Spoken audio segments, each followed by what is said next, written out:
श्री शिवाय नमस्तुभ्यम दोस्तों, हमारे चैनल संत गुरु ज्ञान में आप सभी का स्वागत है। तो दोस्तों, आज हम पाप मोचनी एकादशी व्रत कथा सुना रहे हैं। तो आइए जानते हैं पाप मोचनी एकादशी व्रत कथा के बारे में। इस व्रत को करने से क्या क्या फायदे होते हैं। पांडु पुत्र युधिष्ठिर महाराज ने भगवान श्री कृष्ण से पूछा कि प्रभु कृपा करके आप मुझे चैत्र मास के कृष्ण पक्ष में आने वाली पाप मोचनी एकादशी के विषय में विस्तार से बताने की कृपा करें।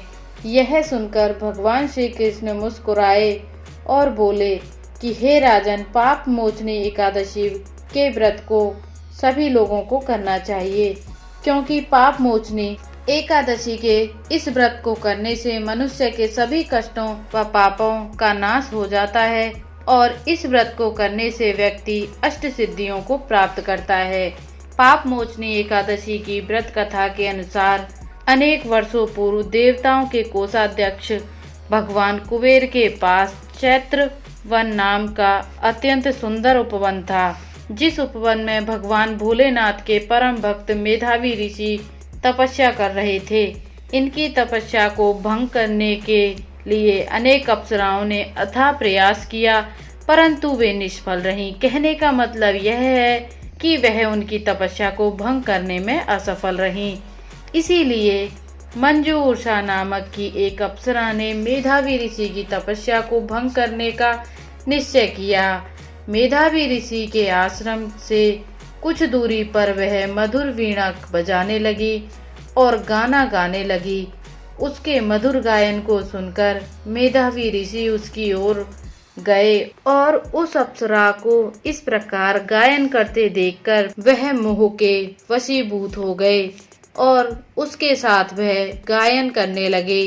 गायन करते करते वह भगवान भोलेनाथ के रहस्य को भूल गए। ऐसे ही उस अप्सरा के साथ गायन करने से बहुत समय बीत गया। एक दिन अप्सरा मंजूषा देवलोक वापस जाने लगी। जाते समय उसने मुनि से कहा कि हे ब्राह्मण देवता, अब आप मुझे मेरे लोक जाने की इजाजत दीजिए। तब मेधावी मुनि उस अप्सरा से बोले कि हे देवी, जब तक सुबह से शाम ना हो जाए तब तक आप यहीं ठहरो। तब मंजूषा बोली कि हे मुनिवर, ना जाने अब तक कितनी संध्याएं चली गईं, मुझ पर कृपा करें, आप बीते हुए समय का विचरण कीजिए। तब मेधावी मुनि ने अप्सरा मंजूषा की बात सुनकर बीते हुए समय का हिसाब लगाया और तब जानकर उन्हें यह ज्ञात हुआ कि उन्हें मंजूषा नामक अप्सरा के साथ 57 वर्ष बीत गए हैं। मंजूषा अप्सरा को अपनी तपस्या का विनाश करने वाली जानकर मेधावी मुनि उस पर क्रोधित हो गए और उन्होंने उसे श्राप देते हुए कहा कि पापनी, तुमने मेरी कठोर तपस्या को भंग किया है। मैं तुम्हें श्राप देता हूँ कि तुम पिशाच योनि में चली जाओगी। ऐसा सुनकर मंजूषा मेधावी मुनि से विनम्र पूर्वक बोली कि हे मुनिवर, मैंने आपके साथ अनेकों वर्ष व्यतीत किए हैं, कुछ तो रहम कीजिए, कुछ तो कृपा कीजिए।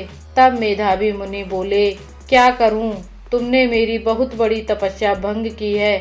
चैत्र कृष्ण की जो एकादशी आती है उसका नाम पाप मोचनी एकादशी है। वह सभी पापों का नाश करने वाली एकादशी है। हे सुंदरी, तुम्हें इस पाप मोचनी एकादशी का व्रत करना होगा। ऐसा करने से इस पिशाच योनि से मुक्ति मिल जाएगी। इतना कहकर मेधावी मुनि अपने पिता के आश्रम चरम मुनि चले गए। उन्हें देखकर उनके पिता ने उससे पूछा कि हे पुत्र, यह क्या अनर्थ कर दिया तुमने, अपनी सभी पुण्यों का नाश कर दिया।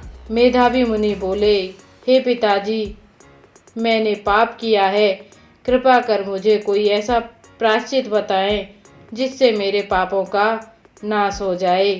तब च्यवन मुनि अपने पुत्र से बोले कि हे पुत्र, तुम चैत्र कृष्ण पक्ष की पाप मोचनी एकादशी का व्रत करना। ऐसा करने से तुम्हारे सभी पापों का नाश हो जाएगा। यह सुन मेधावी मुनि ने विधिवत पाप मोचनी एकादशी का अनुष्ठान किया, जिसके प्रभाव से वह पाप मुक्त हो गए और वह तपस्या से परिपूर्ण हुए।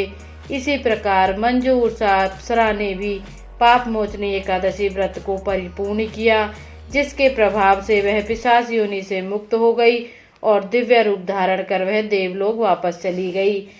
हे राजन, जो मनुष्य पाप मोचनी एकादशी का व्रत करते हैं उनके सभी पाप नष्ट हो जाते हैं और पाप मोचनी एकादशी व्रत कथा को पढ़ने वाले व सुनने मात्र से 1 सहस्त्र गौदान का फल प्राप्त होता है। यह व्रत बहुत पुण्यकारी होता है। जय श्री हरि विष्णु। तो फ्रेंड्स, अगर हमारी यह वीडियो आपको पसंद आई है तो प्लीज़ हमारे वीडियो को लाइक करें, शेयर करें, चैनल को सब्सक्राइब करें, बेल आइकन को प्रेस करें। तो मिलते हैं अगली वीडियो में। Thank you friend.